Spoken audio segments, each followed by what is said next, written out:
Folks, welcome to yet another 100 before 40 race review, race update. In this video, folks, we're going to talk about the Drakensberg Marathon that I ran on the 26th of November 2022. I will tell you all about it, folks, and as usual, we'll talk the traveling, the race pack collection, the race itself, and I'll tell you whether I recommend that you go to this race. But first things first, folks, let's talk about the traveling. We traveled a day before the race because it is quite a drive. It's almost a 4.5 hour drive from where I stay to Bergview where the race takes place. The drive itself is not a bad drive because you drive mainly on the N3 towards Durban. When we got to Harrismith, we took the off-ramp that goes towards R74 because we wanted to see the back route. Because, folks, these trips are all about also making them road trips. It's not only about the race itself, but to see the country, to see different sides of the countries. For those who've driven a million times on the N3, you would be thinking, well, there's really nothing to see. Well, the route that we took was quite brilliant. I think we went next to, I think it's called the Sterkfontein Dam Nature Reserve, and there were quite beautiful views there. However, folks, you just need to note that when we traveled on that route in November 2022, there was part of a problem on the road because part of the road next to the dam had collapsed and they had closed it off to big trucks. I think 7-ton trucks could not go there. And there was a section where they are constructing, so smaller cars may battle. We were in a very small car. We still managed to go through, but smaller cars may just battle. So if you plan to take that route, be sure to check whether the road has now been fixed and you won't have any problems. The race pack collection, folks, was quite smooth. We didn't spend a lot of time there. I think 5 minutes we were out. The people were really efficient, and maybe also a lot of people had collected their race packs before us because in terms of the notice and all that, they were saying the race pack collection would close at 6. So arriving there 2 minutes before 6 probably meant everyone had already collected their race pack. After the race pack collection, we went to look for something to eat. As usual, folks, you need to carbo load, you need to be ready, you need to drink water, that sort of thing. So we went straight to look for something to eat. There wasn't much choice, to be honest. There were very few shops open. I think we ended up settling for like some grocery shop where we got, I won't mention because you might just judge us in terms of our carbo loading. But having settled down with our food, we had an early night. Then race morning came, folks. It was quite easy to find parking at the race start. I think it's because of these smaller races out of the city and all that. But I must mention that there were some people that actually slept at the race start. They camped there. I think it's an initiative by the race organizers that those who travel from far can set up tent, camp there and sleep there. Having secured parking, we made a quick dash to the start.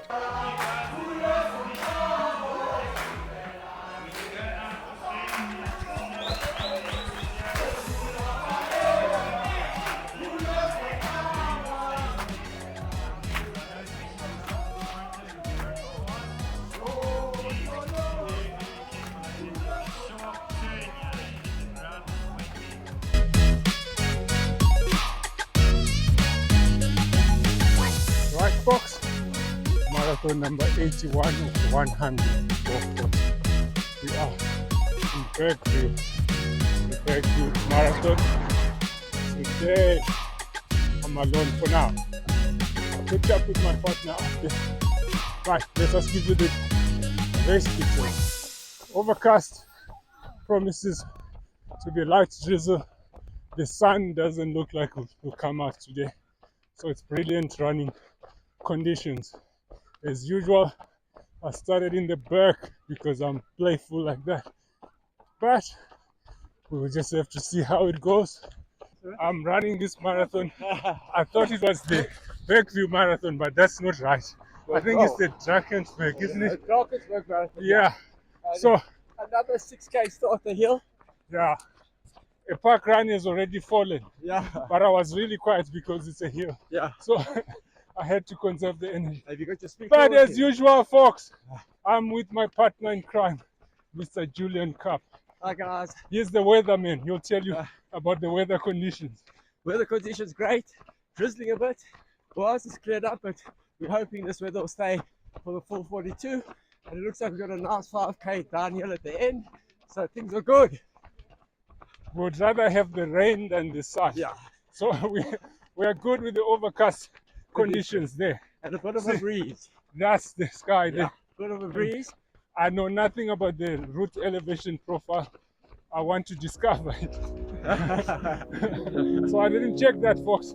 But it promises to be another smashing 100 before 40 marathon.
Then around about the 18th or 19th kilometer mark, I started having my ITB issues. Those who've been following, you recall that in my last video I mentioned that I started having ITB issues at the Jacaranda City Marathon.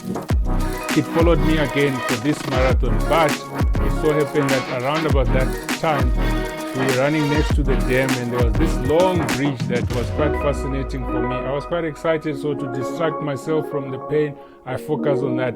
And the bridge was quite fascinating for me, folks, because there is going to be a bridge race, something that I'm looking forward to in 2023, and we will tell you all about it.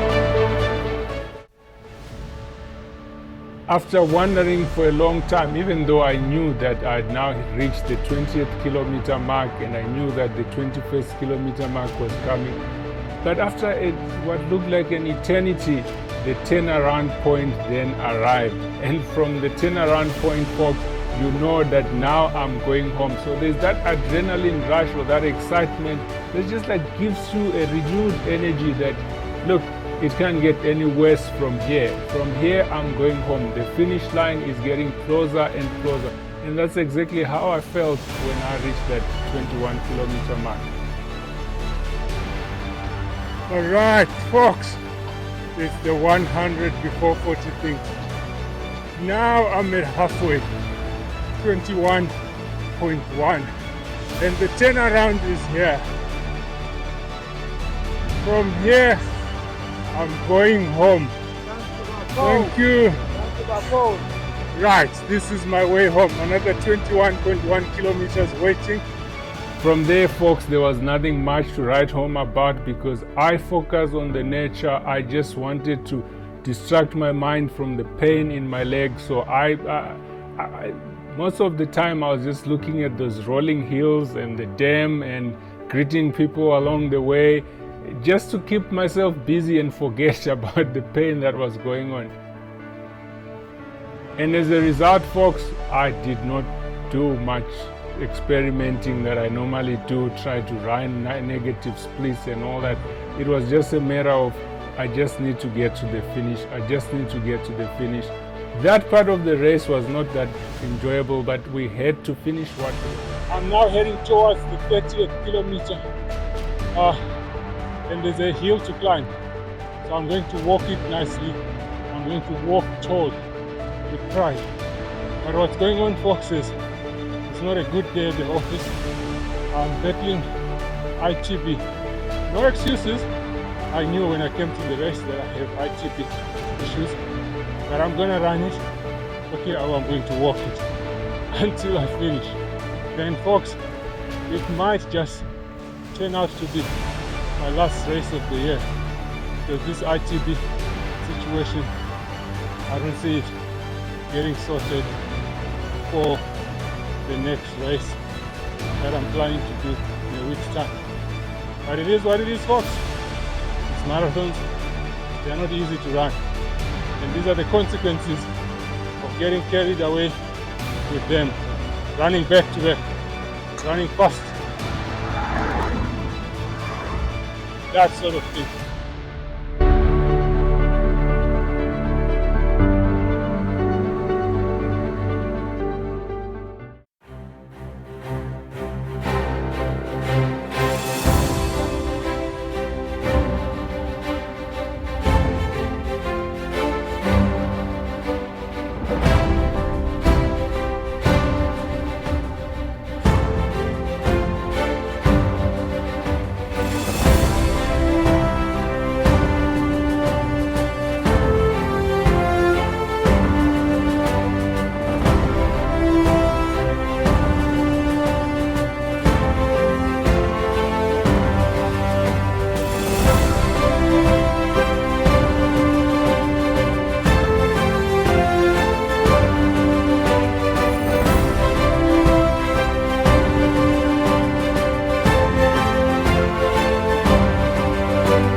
Okay, folks, and now for the part that probably most of you have been waiting for. Is it something that I'll do again? Definitely, I give it a first thumbs up. I think, folks, the drive is not that bad. It's just a 4.5 hour drive. If you add the back routes, you'll probably enjoy it. It's about seeing the country. It's about making these trips road trips rather than just focusing on the race itself. The race is well organized, from the race pack collection, the nutrition on the road. I don't remember running out of water. In fact, the water was in oversupply until we finished. There was also cool drink. The race finish itself, there's a cool sitting space where you can sit and watch if you're waiting for someone else. The prize money, I think, is way higher than most of these city or township marathons. I think the winner for the 42 kilometers got 20,000 bucks, and those who know will know that some of the city marathons pay about 2,000, 2,500. So that's also a plus. The weather on the day was brilliant. I think if it's hot, if you go on a hot day, you may just not enjoy the run. But on our day, the weather was brilliant. I enjoyed it. So as I said, it's a first thumbs up. I would definitely go back there. Do I recommend that you go? Well, if I'm going back, folks, it's a no-brainer. I encourage you to go if you've not done it before, or if you've done it before many years ago and you're wondering whether it's still the same, if you're wondering whether people will come back and say, I saw fun. No, I can tell you it's still brilliant, so I would encourage you to go. That was it for marathon number 82 of 100 before 40. It's now behind us. If you've not done so already, please press the subscribe button, hit the bell so that you get notifications when we post. And please, folks, if you enjoyed this video, please give me a first thumbs up. Until the next one, folks, cheers.